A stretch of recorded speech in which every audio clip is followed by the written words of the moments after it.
प्यारे बच्चों, जिनको अभाज्य गुणनखंड नहीं आता है वो भाग विधि से अभाज्य गुणनखंड करना सीख लेंगे। जैसे 140 के इकाई अंक में 0 है तो इसमें 2 का पूरा भाग चला जाता है। दीजिए 2 सतह 14, 14 में से 14 घटा के 0 आ गया, उतारा 0, हम भागफल में भी 0 रख देंगे तो इसका भाग चला गया 70 बार, भागफल हो गया 70। जो ये भागफल आया 70, इस 70 में हमने फिर अभाज्य संख्या का भाग देना है, वही 2 से भाग देंगे, 2 तिया 6, 7 में से 6 घटाएंगे, 1 आएगा और 0 को उतार देंगे, संख्या बन जाएगी 10। 10 में फिर 2 का पूरा भाग चला जाता है, 2 पंजे 10। इस तरह से भागफल में आ जाएगा 35 और शेषफल हो जाएगा ये 0।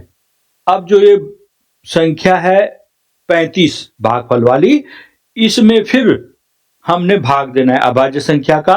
इसके इकाई अंक में 5 है तो 5 का पूरा भाग चला जाएगा, 5 सता 35 और लास्ट में 7 में फिर 7 का ही भाग दिया तो 7 एकम 7 हो गया। इस तरह से इसमें 4 गुणनखंड हो गए, 2, 2, 5 और 7। इसको हम सारणी में लिख लेंगे। धीरे धीरे अभ्यास करने पर आपने डायरेक्ट सारणी के रूप में हल करना है इसको, भाग ये इतना करने की आवश्यकता आपको नहीं पड़ेगी। तो किस तरह से लिखना है इनको, 2 का भाग दिया हमने, किस में दिया 140 में, तो यहां पर बोलना है डायरेक्ट 2 सतह 14 और 0, 2 0 0, फिर 70 में 2 का भाग देना है, 2 तिया 6 और 1 बच गया, 10 हो गया, 2 पंजे 10, फिर 5 का भाग देना है जो 35 आया, 5 सतह 35।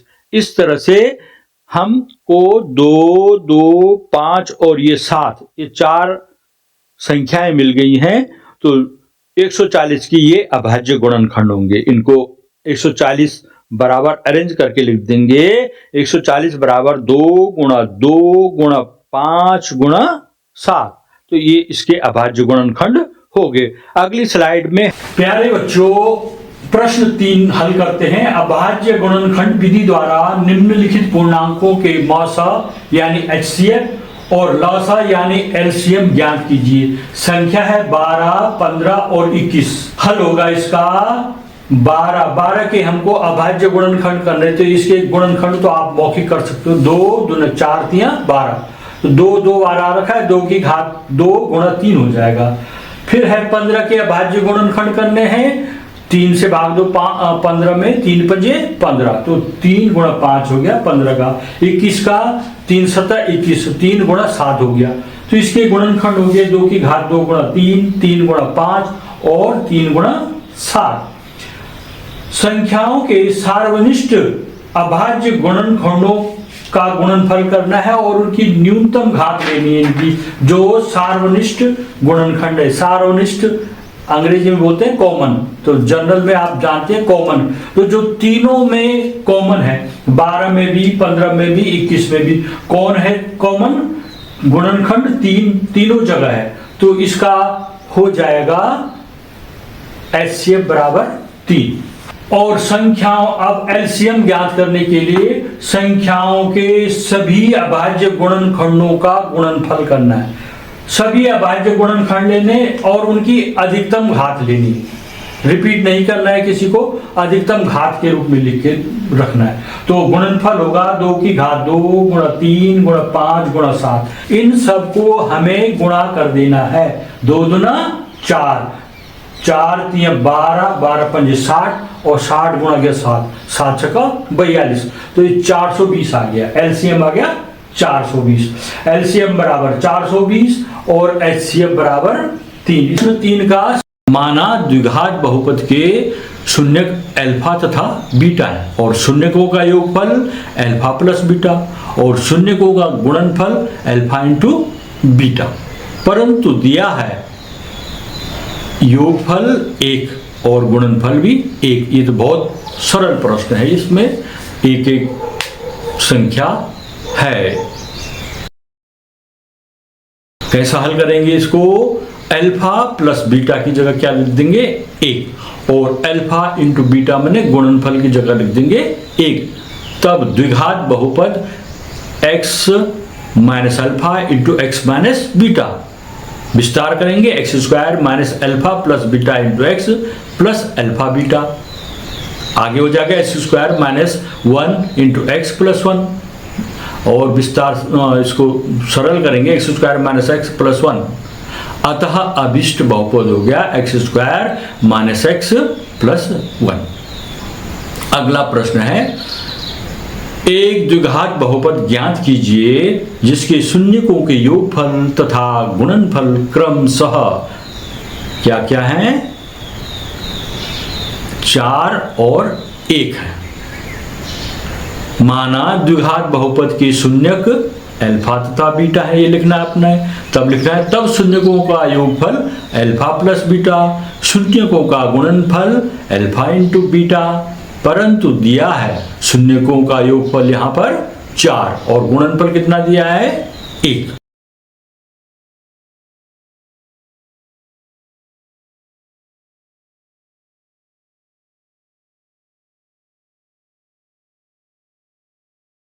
अब इसको आगे हल करते हैं। जहां अल्फा प्लस बीटा माने शून्यकों का योगफल, उसकी जगह लिख देना है बराबर 4। शून्यकों का गुणनफल अल्फा इंटू बीटा बराबर लिख देना है 1। तब द्विघात बहुपद x minus alpha into x minus beta. विस्तार करेंगे x square minus alpha plus beta into x plus alpha beta. मान रखेंगे अल्फा प्लस बीटा की जगह 4, x square minus 4x alpha beta की जगह 1 प्लस 1 होगा x square minus 4x plus 1। अतः अभीष्ट बहुपद हो गया x square minus 4x plus 1। प्रश्न है, निम्न द्विघात बहुपदों के शून्यक ज्ञात कीजिए। शून्यकों और गुणांकों के बीच के संबंध की सत्यता की जांच कीजिए। जैसे x square minus 2x minus 8 है, इसका हल करना है। तो हल होगा इसका, दिया हुआ बहुपद x square minus 2x minus 8, x square minus 2x minus 8 है, 8 के गुणन कर देंगे, 4 दूना 8, तो इसको 4 और 2 में डिवाइड कर देंगे। X square minus 4 minus 2 into x minus 8। अब हो जाएगा x square minus 4x plus 2x minus 8। इसमें जोड़े बनाएंगे और जोड़े बनाने के बाद इनका हम कॉमन लेंगे, x कॉमन लेंगे। पहले जोड़े में x कॉमन लेंगे, x माइनस 4 हो जाएगा। दूसरे जोड़े में 2 कॉमन लेंगे, x माइनस 4 हो जाएगा। फिर x माइनस 4 को कॉमन लेंगे तो हो जाएगा x माइनस 4 और दूसरे में x प्लस 2, ये हो जाएगा यहां तक। X square minus 2x minus 8 बराबर आ गया x माइनस 4 और दूसरे ब्रैकेट में x plus 2।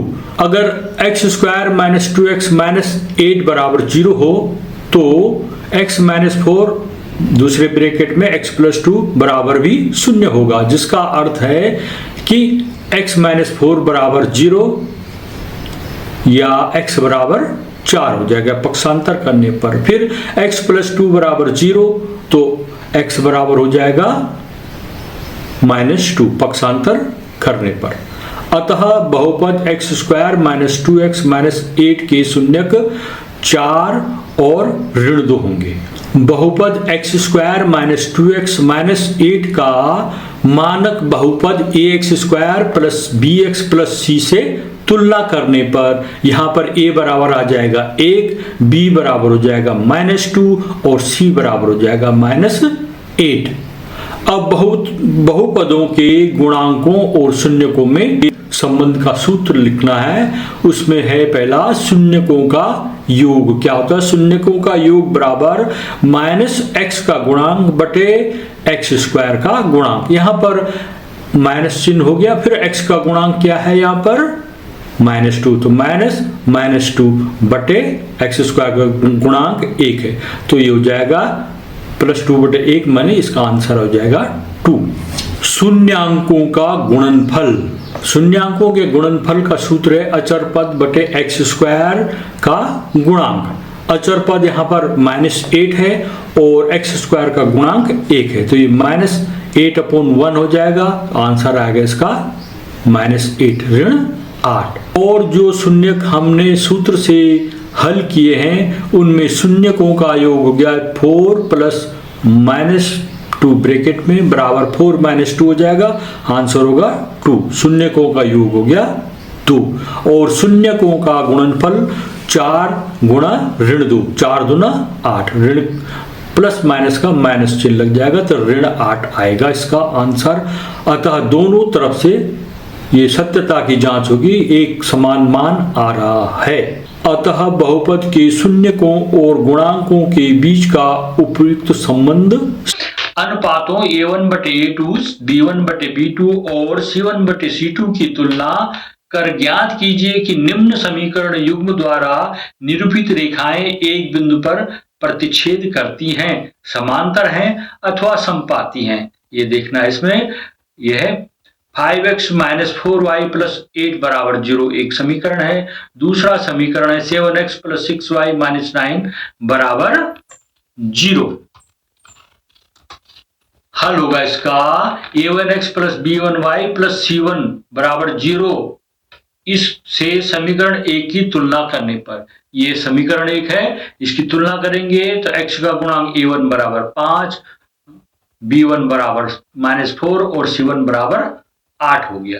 a2x + b2y + c2 = 0 से समीकरण 2 की तुलना करने पर a2 = 7 आ गया, b2 = 6 और c2 = -9, चिन्ह सहित लेना है। ठीक है, फिर आगे चलते हैं।